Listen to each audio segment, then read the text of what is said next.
बारखान से नरोज खान भुजदार की रिपोर्ट के मुताबिक रकनी में रमजान अल मुबारक के पहले अशरे में अशिया खुर्दनोश समेत सब्जियों की कीमतें गरीब आवाम की पहुंच से दूर हो गईं। महंगाई इतनी ज़्यादा है कि गरीब आदमी का रमज़ान में गुजारा करना ही मुश्किल हो गया है। डेरा बुगटी शहर में टमाटर 200 रुपये किलो, माल्टा 250 रुपये, आलू 80 रुपये और मुर्गी का गोश्त 380 से 400 रुपये। 21 रुपये का जूस 50 रुपये में, 63 रुपये वाली ट्यूब बोतल 120 रुपये में फरोख्त होने लगी। अवामी शिकायत पर अमल करते हुए जिले इंतजामिया ने सरकारी नरखनामा जारी तो कर दिया, लेकिन इस पर अमल करवाना भूल ही गए।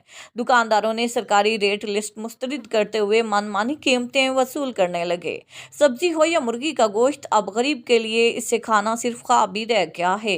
शहरियों ने जिले इंतजामिया से अपील करते हुए कहा कि अवाम को रिलीफ देने के लिए सस्ता बाजार कायम किया जाए और दुकानदारों को इस खुद साख्ता महंगाई को कम करने के लिए फौरी तौर पर सरकारी नरखनामे पर अमल करवा के बढ़ती हुई कीमतों को कम किया जाए, ताकि गरीब अवाम अपने बच्चों को सुकून के साथ 2 वक्त की रोटी खिला सके।